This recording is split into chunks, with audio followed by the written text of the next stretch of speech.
তো গল্পের শুরুতে আমরা দেখি ডেভিড নামের এক ব্যক্তিকে। সে তার স্ত্রী জুলিয়াকে নিয়ে তার বোনের বাড়িতে ক্রিসমাস উৎসব উদযাপন করতে এসেছিল। সেখানে তাদের ফিরতে বেশ রাত হয়ে যায়, তাই ডেভিড তার স্ত্রীকে নিয়েই বাড়ির দিকে রওনা হয়। তারা দুজনে কথা বলতে বলতে বাড়ির দিকে যাচ্ছিল। ঠিক তখনই পথে তাদের একটি ভয়াবহ দুর্ঘটনা ঘটে। এই দুর্ঘটনায় ডেভিড কোনো মতে বেঁচে গেলেও জুলিয়া মারা যায়। নিজের চোখের সামনে স্ত্রীকে হারিয়ে ডেভিড পুরোপুরি ভেঙে পড়ে। এরপর আমাদের 1 বছর পরের দৃশ্য দেখানো হয়। আমরা ডেভিডকে দেখতে পাই, সে এখনো জুলিয়ার শোক কাটিয়ে উঠতে পারেনি। সে এখন একা থাকতে অভ্যস্ত হয়ে গেছে।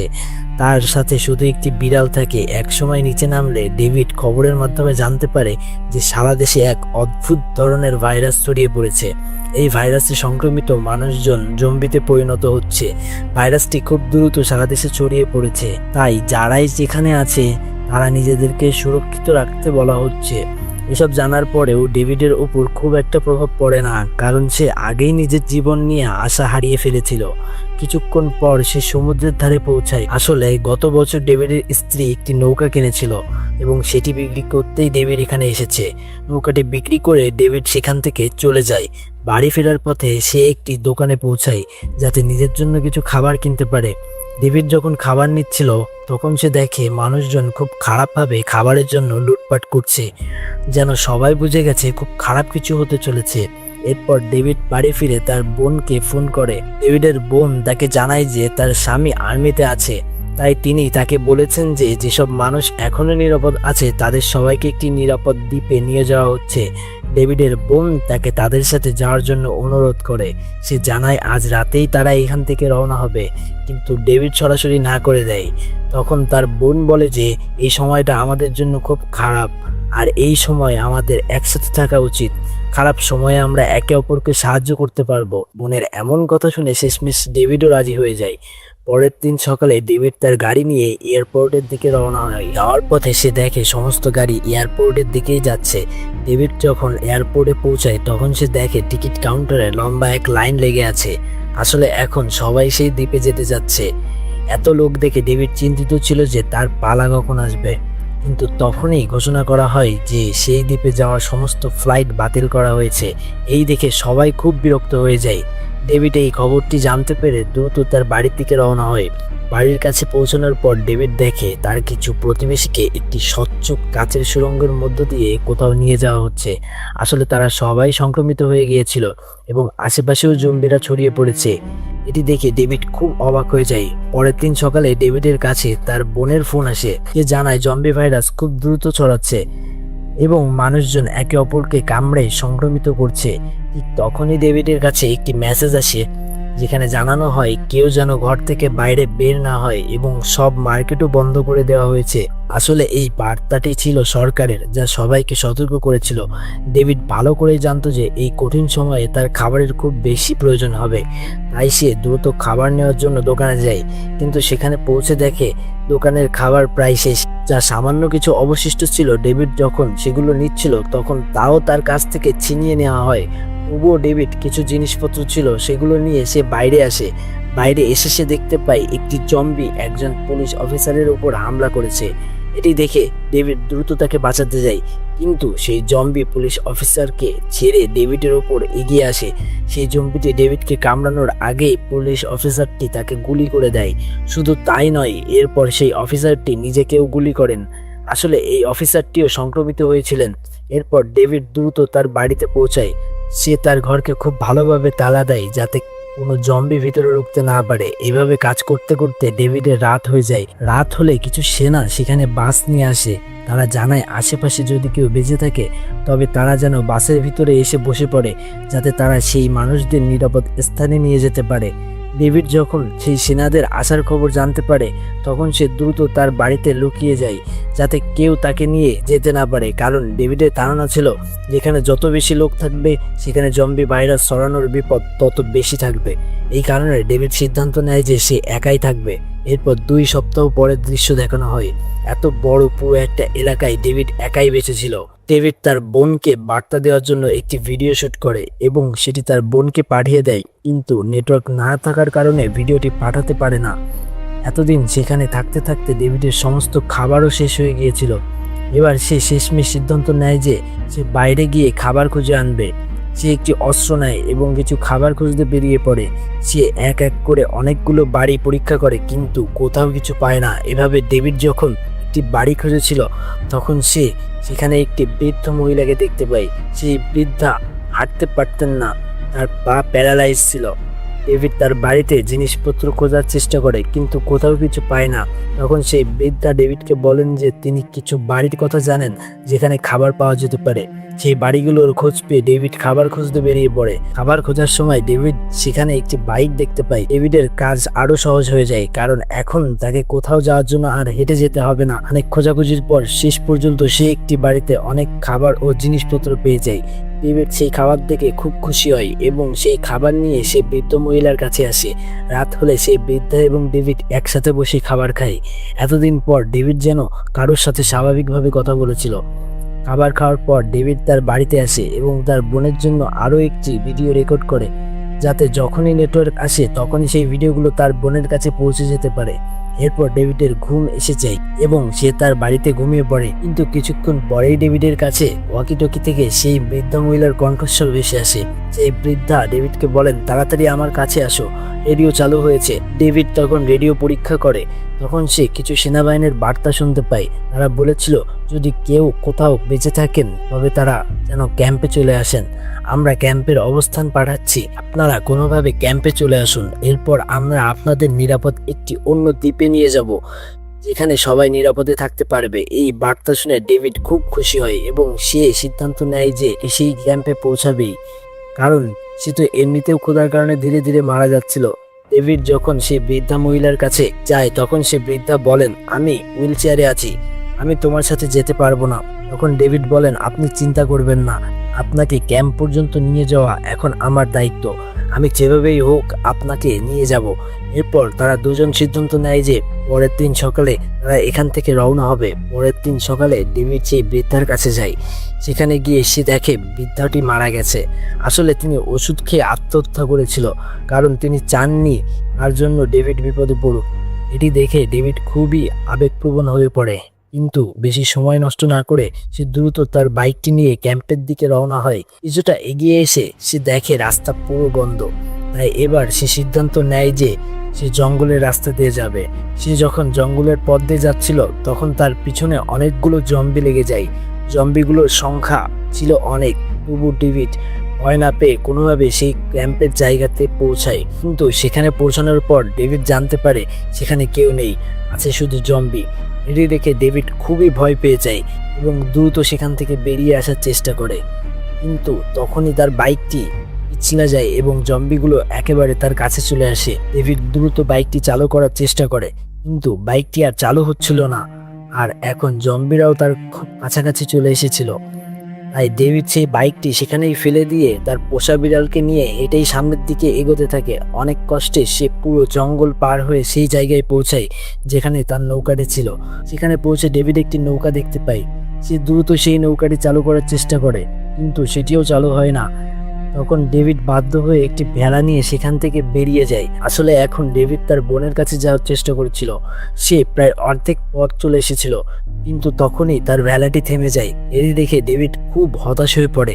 ঠিক তখনই সে দূরে নৌকা যেতে দেখতে পায়। ডেভিড হাত নেড়ে সাহায্য চায়। এরপর সেই নৌকার লোকেরা ডেভিডের কাছে চলে আসে এবং তাকে ভিতরে তুলে নেয়। তারা ডেভিডকে খাবার দেয়। ডেভিড খুব আগ্রহের সাথে সেই খাবার খেতে থাকে কারণ সে অনেকদিন ঠিকমতো কিছু খায়নি। তখন ডেভিডের কাছে তিনজন লোক আসে। একজন ছিল পাইলট ভিক্টর, দ্বিতীয়জন ছিল জাহাজের মালিক এবং তৃতীয়জন তার ছেলে। এই লোকেরা ডেভিডের খুব ভালো যত্ন নেয় এবং তাকে রাতে ঘুমানোর জন্য একটি ঘরও দেয়। ডেভিড যখন রাতে ঘুমাচ্ছিল তখন বাইরে থেকে কারো আওয়াজ শুনতে পায়। সে বাইরে গিয়ে দেখে একটি পরিবার ভেলাই করে সাহায্য চাইছে আর জাহাজের দিকে হাত নেড়ে চিৎকার করছে।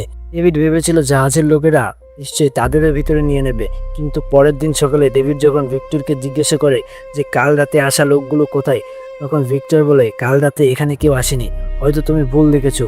কিন্তু ডেভিড নিজের চোখে বিশ্বাস করতে পারছিল না। সে জানতো সে ভুল দেখেনি। তাই সে পুরো জাহাজে খোঁজাখুঁজি শুরু করে। খুঁজতে খুঁজতে একসময় সে সেই পরিবারের ভেলাটি দেখতে পায়। এটি দেখে তার সন্দেহ আরও বেড়ে যায়। ডেভিড দ্রুত ভিক্টরের কাছে যায় এবং বলে ওরা এখানে আছে, তোমরা ওদের কোথাও লুকিয়ে রেখেছো। তখন ভিক্টর নিচু স্বরে ডেভিডকে বলে তুমি যদি বাঁচতে চাও তাহলে চুপ করে থাকো, এই জাহাজের লোকেরা খুব বিপজ্জনক। এই কথা শুনে ডেভিড বুঝতে পারে সে বড় বিপদে পড়েছে, তাই সে সিদ্ধান্ত নেয় যে রাত হলে এখান থেকে পালাবে। কিন্তু যাওয়ার আগে সে ভাবে সেই পরিবারটাকেও সাথে করে নিয়ে যাওয়া উচিত। রাত হওয়ার পর ডেভিড চুপচাপ জাহাজের নিচের অংশে যায়। সেখানে গিয়ে সে দেখতে পায় সত্যি সেই পরিবারটিকে সেখানে বন্দি করে রাখা হয়েছে। ডেভিড দ্রুত তাদের বাঁধন খুলতে শুরু করে, কিন্তু ঠিক তখনই সেখানে বন্দুক হাতে একজন লোক আসে। সে সাথে সাথে সেই পরিবারের একজন সদস্যকে গুলি করে দেয়। তখন ভিক্টর বাধ্য হয়ে তার উপর আক্রমণ করে। অনেক ধস্তাধস্তির পর ভিক্টর দড়ি দিয়ে সেই লোকটির গলা চেপে মেরে ফেলে। এরপর ভিক্টর ডেভিডকে বলে চলো আমাদের এখান থেকে পালাতেই হবে। তারা দ্রুত সেই পরিবারটিকে নিয়ে একটি ছোট নৌকায় উঠে পড়ে। কিন্তু ততক্ষণে পুরো জাহাজে খবর ছড়িয়ে পড়েছিল যে ডেভিড আর ভিক্টর পালিয়ে যাচ্ছে। জাহাজের লোকেরা বন্দুক নিয়ে তাদের দিকে গুলি চালাতে শুরু করে। চারিদিকে শুধু গুলির শব্দ শোনা যাচ্ছিল। সেই গুলির মধ্যেই পরিবারের বেঁচে থাকা শেষ সদস্যটিও মারা যায়। ভিক্টর কোনোভাবে নৌকাটি চালিয়ে যাচ্ছিল, কিন্তু হঠাৎ করে একটি গুলি এসে তার কাঁধে লাগে। তবুও সে নিজের নৌকা থামায় না, ডেভিডও তাকে সাহায্য করতে থাকে। অবশেষে তারা সেই এলাকা থেকে বেরিয়ে শহরের তীরে পৌঁছায়। কিন্তু ভিক্টরের অবস্থা খুব খারাপ ছিল, তার শরীর থেকে অনেক রক্ত বের হচ্ছিল।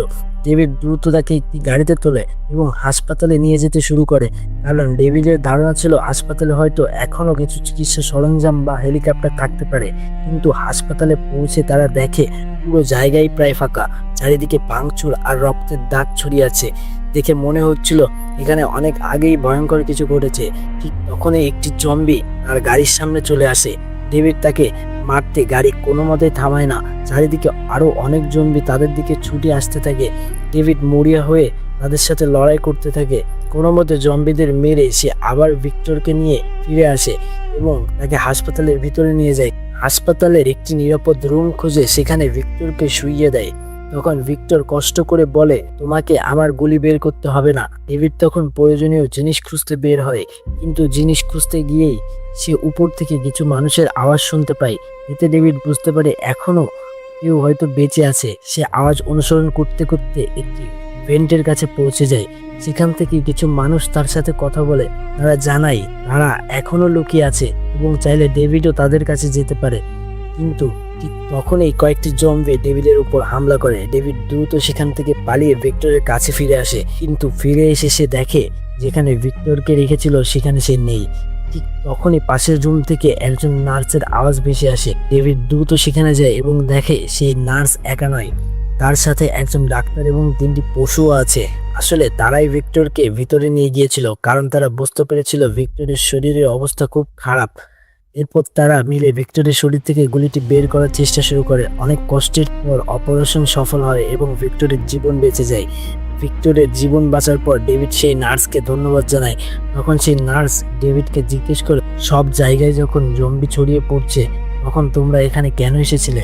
তখন ডেভিড বলে আমি জানতাম এখানে একটি হেলিকপ্টার আছে, আমি ভেবেছিলাম সেটার সাহায্যে এখান থেকে বেরিয়ে যেতে পারবো, কিন্তু এখানে এসে দেখি কিছুই নেই।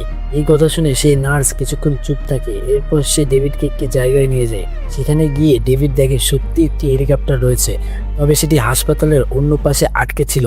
আর সবচেয়ে বড় সমস্যা হলো সেই জায়গার চারপাশে পুরো জম্বিতে ভরা। এটি দেখে ডেভিড বুঝতে পারে সেখানে পৌঁছানো খুব সহজ হবে না। ডেভিড এক জায়গায় বসে ভাবছিল কিভাবে হেলিকপ্টার পর্যন্ত পৌঁছানো যায়। ঠিক তখনই হঠাৎ করে তার মোবাইলে নেটওয়ার্ক ফিরে আসে। সে দ্রুত ফোন চেক করে এবং দেখে তার বোন অনেকগুলো মেসেজ পাঠিয়েছে। সেই মেসেজে তার বোন লিখেছিল আমরা নিরাপদে দ্বীপে পৌঁছে গেছি, এখানে সবকিছুই ঠিক আছে, কিন্তু তোমাকে ছাড়া খুব খারাপ লাগছে, তুমি এখন দ্রুত এখানে চলে আসো। এগুলো দেখে ডেভিডের চোখে পানি চলে আসে। সে সাথে সাথে নিজের বোনের জন্য একটি ভিডিও রেকর্ড করে। সে জানায় যে আমি বেঁচে আছি আর দ্রুত তোমাদের কাছে পৌঁছে যাব। ঠিক তখনই বাইরে থেকে গুলির শব্দ ভেসে আসে। ডেভিড জানলা দিয়ে তাকিয়ে দেখে জাহাজের সেই লোকেরা হাসপাতালে পৌঁছে গেছে। তারা খাবার আর মানুষ খুঁজতে এখানে এসেছে। এটি দেখে ডেভিড বুঝতে পারে তারা যদি এখানে ঢুকে পড়ে তাহলে কাউকেই বাঁচতে দেবে না। তাই সে দ্রুত বাকিদের কাছে গিয়ে সবকিছু জানায়। এরপর তারা সিদ্ধান্ত নেয় যত দ্রুত সম্ভব হেলিকপ্টারের কাছে পৌঁছে যেতে হবে। তাই সবাই একসাথে বেরিয়ে পড়ে। খুব সাবধানে তারা হাসপাতালের করিডোর পার হচ্ছিল, কিন্তু হঠাৎ একটি জম্বি তাদের উপর আক্রমণ করে এবং সেই জম্বি ডাক্তারকে কামড়ে দেয়। ডাক্তারও বুঝতে পারে সে সংক্রমিত হয়ে গেছে। তখন সে বাকিদের বলে, আমার জন্য থেমে থেকো না, তোমরা দ্রুত চলে যাও। সবাই খুব কষ্ট পেলেও শেষ পর্যন্ত তারা সামনে এগিয়ে যায়। অনেক কষ্টে তারা এমন একটি জায়গায় পৌঁছায় যেখান থেকে সামনেই হেলিকপ্টারটি দেখা যাচ্ছিল, কিন্তু মাঝখানে অসংখ্য জম্বি ঘুরে বেড়াচ্ছিল। ঠিক তখনই ডেভিড সেখানে কিছু ব্যারিকেড দেখতে পায়। এগুলো দেখেই তার মাথায় একটি বুদ্ধি আসে। সে সবাইকে বলে, আমরা এগুলো দিয়ে নিজেদের চারপাশ ঢেকে ধীরে ধীরে সামনে এগোবো, তাহলে জম্বিরা সরাসরি আমাদের ধরতে পারবে না। এরপর তারা ব্যারিকেডগুলো নিজেদের চারিদিকে ধীরে ধীরে হেলিকপ্টারের দিকে এগোতে থাকে, কিন্তু কিছুদূর যেতেই জম্বিরা তাদের টের পেয়ে যায়। মুহূর্তের মধ্যেই চারিদিক দিয়ে অসংখ্য জম্বি তাদের দিকে ছুটে আসে। ডেভিড প্রাণপণ লড়াই করতে থাকে। সে সবার আগে বাচ্চাগুলোকে নিরাপদে হেলিকপ্টারে উঠিয়ে দেয়। এরপর নার্স এবং ভিক্টরও ভিতরে উঠে যায়, কিন্তু তখনও জম্বিরা থামছিল না, তারা ক্রমাগত এগিয়ে আসছিল। ভিক্টর দ্রুত হেলিকপ্টার চালু করার চেষ্টা করতে থাকে, কিন্তু প্রথমে সেটি চালু হচ্ছিল না। ঠিক তখনই জাহাজের সেই লোকেরা বন্দুক নিয়ে সেখানে পৌঁছে যায়। তারা সবাইকে ঘিরে ফেলে। ডেভিড বুঝতে পারে এখন দুই দিক থেকেই মৃত্যু এগিয়ে এসেছে, তাই সে নিজের বুদ্ধি খাটিয়ে পাশের খাঁচার দরজা খুলে দেয়। আর দরজা খোলার সাথে সাথে ভিতরে আটকে থাকা সব জম্বি বাইরে বেরিয়ে আসে এবং সরাসরি জাহাজের লোকেদের উপর হামলা করে। চারিদিকে বিশৃঙ্খলা শুরু হয়ে যায়। এই সুযোগে ভিক্টর আবার হেলিকপ্টার চালু করার চেষ্টা করে এবং সেটি চালু হয়ে যায়। ডেভিড তখনও নিচে জম্বিদের সাথে লড়ছিল। পরে ভিক্টর আর নার্স মিলে তাকে উপরে টেনে তোলে। এরপর হেলিকপ্টারটি ধীরে ধীরে আকাশে উড়ে যায়। নিচে পুরো শহর আগুন আর মৃত্যুর শহরে পরিণত হয়েছিল। সবাই খুশি ছিল যে অবশেষে তারা বেঁচে গেছে। আর ডেভিডও ভাবছিল খুব শীঘ্রই সে তার বোনের কাছে দেখা করতে পারবে। কিন্তু ঠিক তখনই ডেভিডের ফোন বেজে ওঠে। ফোনে তার বোন কাঁদতে কাঁদতে বলে, ডেভিড এখানে এসো না, এখানেও জম্বিরা চলে এসেছে, আমরা নিরাপদ নই। এই কথা শুনে ডেভিড পুরোপুরি চুপ হয়ে যায়। হেলিকপ্টারটি আকাশের দিকে উঠতে থাকে আর ডেভিড শুধু নিচের পৃথিবীর দিকে তাকিয়ে থাকে। এভাবেই সিনেমাটি শেষ হয়ে যায়। তো আশা করছি আপনাদের এই ভিডিওটি খুবই ভালো লেগেছে। যদি ভালো লেগে থাকে চ্যানেলটিকে সাবস্ক্রাইব করে দিন এবং ভিডিওটিকে একটি লাইক করে দিন। আর সামনে কোন মুভি রিক্যাপ দেখতে যাচ্ছেন অবশ্যই কমেন্ট করে আমাকে জানাবেন। তো এখনকার মতন বিদায়।